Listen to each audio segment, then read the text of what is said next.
L'Association des projets de bienfaisance islamique en France, APBIF, vous présente l'histoire de Omar al-Farouq et le Nil.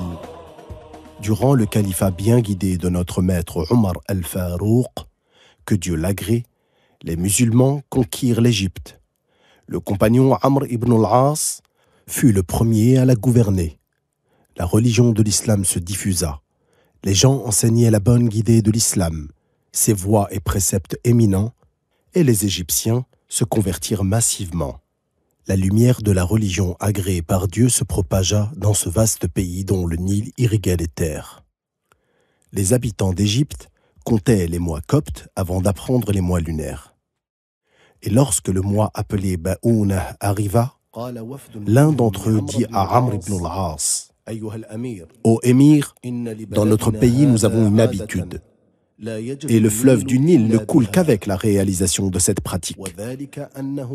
Lorsque 12 jours s'écoulent de ce mois, nous emmenons une jeune fille qui ne s'est pas encore mariée.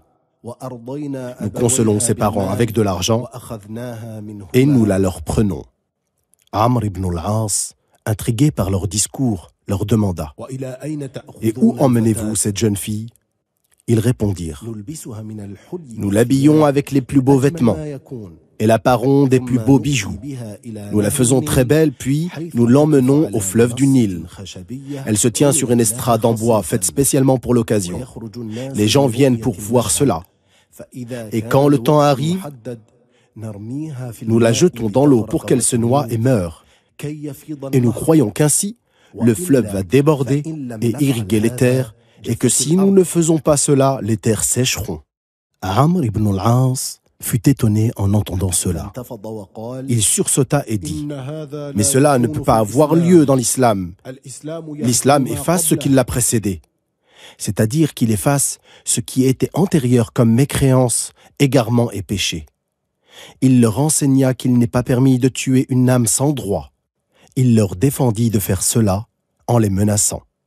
Ils obéirent et rentrèrent chez eux.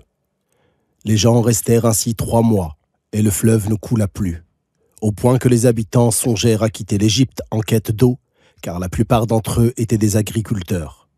Lorsque Amr ibn al-As vit cela, il envoya une lettre à notre maître Omar ibn al-Khattab, lui demandant conseil. La réponse vint rapidement. Al-Farouq avait écrit: « Tu as dit vrai, l'islam efface ce qui l'a précédé. Et je t'ai envoyé une petite feuille.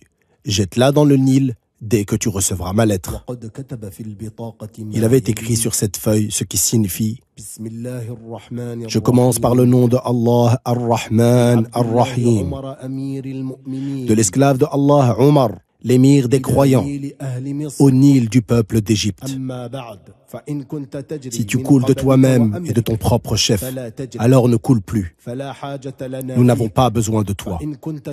Et si tu coules par la volonté de Dieu, celui qui est le Dieu unique, celui qui domine toutes choses, et certes c'est lui qui te fait couler, nous demanderons à Dieu qui est exempt de toute imperfection de te faire couler. » Amr ibn al-As partit immédiatement avec certains compagnons honorables. Ils jetèrent la petite feuille dans le Nil. Les habitants d'Égypte s'étaient préparés avec leurs bagages pour quitter leur terre, car leur intérêt dépendait du Nil.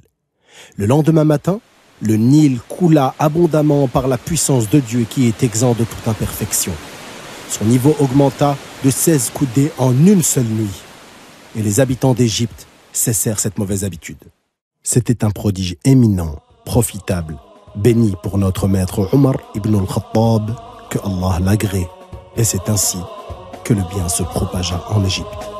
Retrouvez d'autres histoires sur notre site apbif.fr.